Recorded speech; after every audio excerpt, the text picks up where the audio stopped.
Hi കൂട്ടുകാരെ, എല്ലാവർക്കും സ്വാഗതം എൻ്റെ യൂട്യൂബ് ചാനലിലേക്ക്. ഞാനിന്നിവിടെ ഉണ്ടാക്കാൻ പോകുന്നത് നേന്ത്രപ്പഴം വെച്ചിട്ടുള്ള ഒരു ഭജിയാണ്. അതിന് വേണ്ടുന്ന ചേരുവകൾ എന്തൊക്കെയാണെന്ന് നോക്കാം.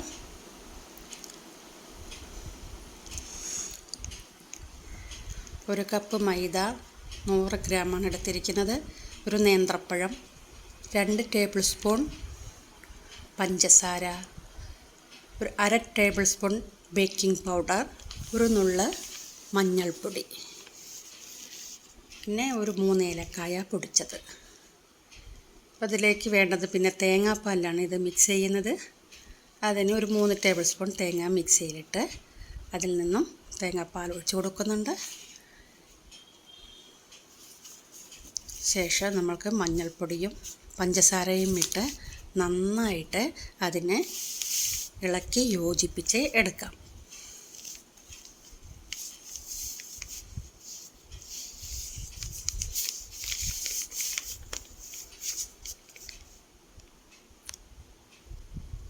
മഞ്ഞൾപ്പൊടിയും പഞ്ചസാരയിട്ട് യോജിപ്പിച്ചതിന് ശേഷം നമുക്ക് ബേക്കിംഗ് പൗഡർ ചേർത്ത് കൊടുക്കാം.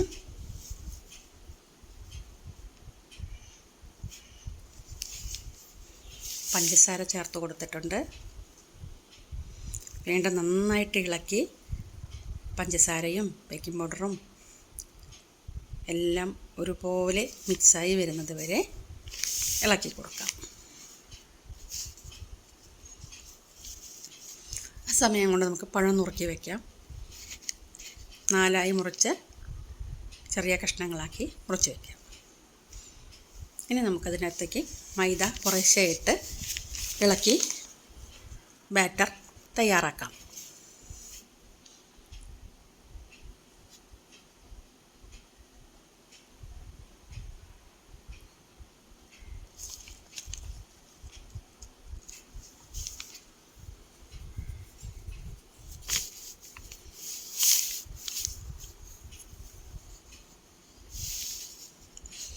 നമുക്ക് മൈദ എല്ലാം മിക്സ് ആയതിലേക്ക് പഴം കൂടെ ചേർത്ത് മാറ്റി വെക്കാം. ഒരു 10 മിനിറ്റ് കഴിഞ്ഞിട്ട് റെഡിയാക്കാം.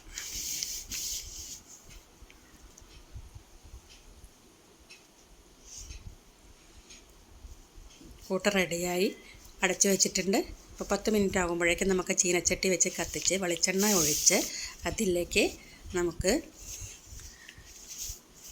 നല്ലതുപോലെ ചൂടായ ശേഷം മീഡിയത്തിലിട്ടാണ് വെളിച്ചെണ്ണ ചൂടാവേണ്ടത്, അല്ലെങ്കിൽ കരിഞ്ഞു പോകും. ഓവറായിട്ട് ചൂടാകാൻ പാടില്ല, കളർ മാറും.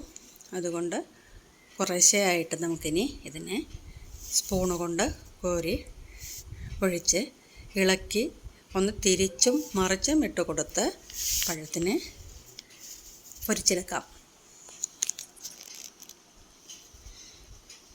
എളുപ്പത്തിൽ ഉണ്ടാക്കാവുന്ന ഒരു 4 മണി പലഹാരമാണ്.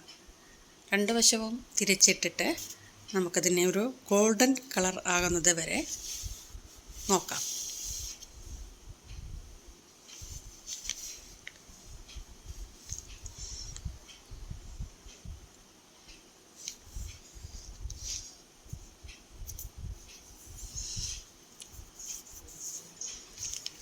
ഈ കൂട്ട് നമ്മുടെ അപ്പച്ചെമ്പിലും ആവി കയറ്റിയിട്ട് എടുക്കാം. എണ്ണ ഒട്ടും ഉപയോഗിക്കാൻ പാടില്ലാത്തവർക്ക്, അല്ലെങ്കിൽ താല്പര്യമില്ലാത്തവർക്ക് ആവിയിൽ പുഴുങ്ങിയും ഇതെടുക്കാം. അത് നമ്മൾ ഇഡ്ഡലി തട്ടോ അല്ലെ അപ്പച്ചെമ്പിൻ്റെ മേലെ തട്ട് വെച്ചിട്ട് അതിലൊരു ഇല വെച്ച് അതിലൊരല്പം വെളിച്ചെണ്ണയോ നെയ്യോ തടവിയിട്ട് അതിലേക്ക് ഈ കൂട്ട് എടുത്തു വെച്ച് നമുക്ക് അടച്ചു വെച്ച് ആവി കയറ്റിയും എടുക്കാം.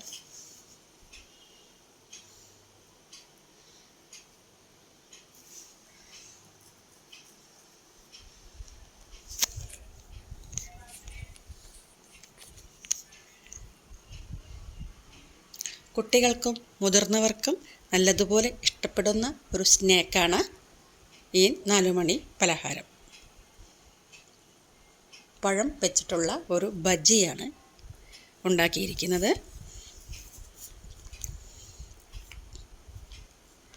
അധികം മധുരമില്ലാത്ത പലഹാരമാണ്. പഴത്തിൻ്റെ മധുരത്തോടൊപ്പം ഒരല്പം പഞ്ചസാര ചേർത്തിട്ടേ ഉള്ളൂ. 2 ടേബിൾ സ്പൂൺ വളരെ കുറവാണ്. പക്ഷേ ഏലക്കായുടെ പൊടിയുടെ ടേസ്റ്റും എല്ലാം കൂടെ ചേർന്ന് വരുന്ന സമയത്ത് അസാധ്യ രുചിയാണ് കേട്ടോ ഇതിന്. ഒരെണ്ണം കഴിച്ചാൽ വീണ്ടും കഴിക്കാൻ നമ്മളെ തോന്നിക്കുന്ന ഒരു പലഹാരമാണ്. അതുകൊണ്ട് വളരെ കുറച്ച് ഉണ്ടാക്കി വെച്ചാൽ മതി, കൂടുതൽ കഴിച്ച് ആർക്കും ബുദ്ധിമുട്ടുകൾ വരാതിരിക്കാൻ. ഇനിയിപ്പോൾ സ്കൂളൊന്നും ഉണ്ടാവില്ല, കുട്ടികളെല്ലാം വീട്ടിലിരിക്കുമ്പം ഇടയ്ക്ക് ഒരു ദിവസം ഇതുപോലെ ഉണ്ടാക്കി വെച്ചാൽ 2 ദിവസമൊക്കെ ആയിട്ട് നമുക്ക് കൊടുക്കാം, കുട്ടികൾക്ക് എടുത്ത് കൊടുക്കാമല്ലോ. കുട്ടികളേറെ ഇഷ്ടപ്പെടുന്നൊരു മധുരപലഹാരമാണ്. മധുരത്തേക്കാൾ കൂടുതൽ രുചിയാണിതിന് മുമ്പിട്ട് നിൽക്കുന്നത്.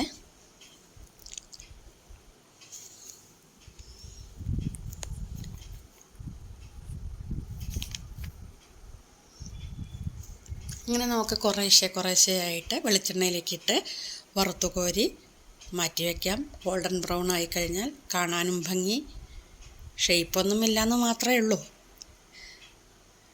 വെളിച്ചെണ്ണ ഞാൻ വളരെ കുറച്ചാണ് ഉപയോഗിക്കാറ്. ഏത് പലഹാരം ഉണ്ടാക്കുമ്പോഴും 100 ml വെളിച്ചെണ്ണ മാത്രമാണ് ചീനച്ചട്ടിയിൽ ഒഴിക്കാറ്. അതിലൊരു പകുതി വെളിച്ചെണ്ണയൊക്കെ ഇത് വേവാൻ ആവശ്യമുള്ളൂ. ബാക്കി വെളിച്ചെണ്ണ ഞാൻ ഉപയോഗിക്കാറില്ല, ഒഴിവാക്കുകയാണ് ചെയ്യുന്നത്. ഒരിക്കൽ ഉപയോഗിച്ച എണ്ണ നമ്മൾ ആരും തന്നെ വീണ്ടും ഉപയോഗിക്കരുത്. ഹോട്ടലുകളിലെല്ലാം കിട്ടുന്ന പലഹാരങ്ങളിലായാലും എന്ത് വിഭവങ്ങളിലായാലും ഒരിക്കൽ ഉപയോഗിച്ച് അവർ വലിയൊരു ചീനച്ചട്ടി വെച്ചിട്ട് അതിൽ നിറയെ വെളിച്ചെണ്ണ ഒഴിച്ചാണ് എല്ലാ പലഹാരവും ഉണ്ടാക്കുന്നത്. അത്രയും വെളിച്ചെണ്ണ അവർക്കത് ഒഴിവാക്കാൻ സാധ്യമല്ല. ഹോട്ടൽ ബിസിനസ് തന്നെ ഇല്ലാണ്ടാകും. ഡെയിലി അത്രയും വെളിച്ചെണ്ണയിൽ ഉണ്ടാക്കിയിട്ട് ആ വെളിച്ചെണ്ണ ഡെയിലി ഒഴിവാക്കുകയാണെങ്കിൽ, അതുകൊണ്ട് അവർ ഉണ്ടാക്കിയ വെളിച്ചെണ്ണയിൽ തന്നെ ഉണ്ടാക്കിയെടുക്കുന്നു, പ്രിസർവേറ്റീവ് ചേർക്കുന്നു. പക്ഷേ അതിനാണ് ഏറ്റവും രുചി എന്ന് പറഞ്ഞാണ് എല്ലാവരും ഹോട്ടലിലെ പലഹാരങ്ങളിലേക്ക് നീങ്ങുന്നത്. നമുക്ക് ഇഷ്ടമുള്ള പലഹാരം നമുക്ക് തന്നെ ഉണ്ടാക്കാം. നമ്മളെ വീട്ടിൽ നല്ല വെളിച്ചെണ്ണ ഉപയോഗിച്ച് ഉണ്ടാക്കിയെടുക്കാവുന്നതേ ഉള്ളൂ.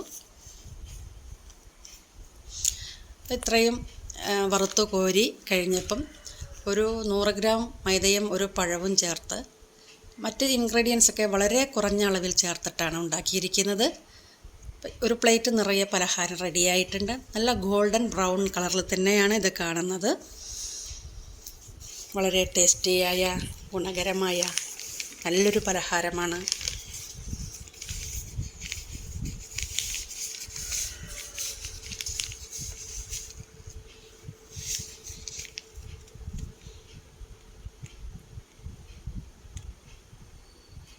ഇനി എൻ്റെ സുഹൃത്തുക്കളോടായ എനിക്ക് പറയാനുള്ളത്, എൻ്റെ ഈ വീഡിയോ കണ്ട് ഇഷ്ടപ്പെട്ടാൽ ഒന്ന് ഷെയർ ചെയ്തേക്കണേ.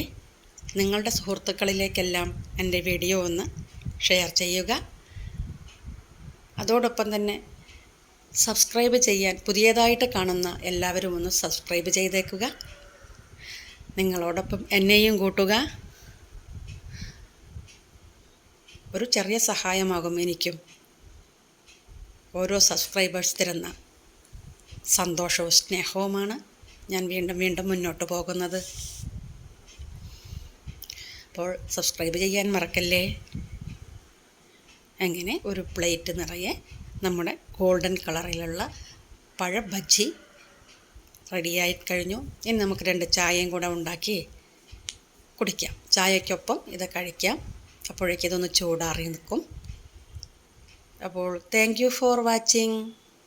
എല്ലാവർക്കും സ്നേഹത്തോടെ സന്തോഷത്തോടെ മനസ്സ് നിറയെ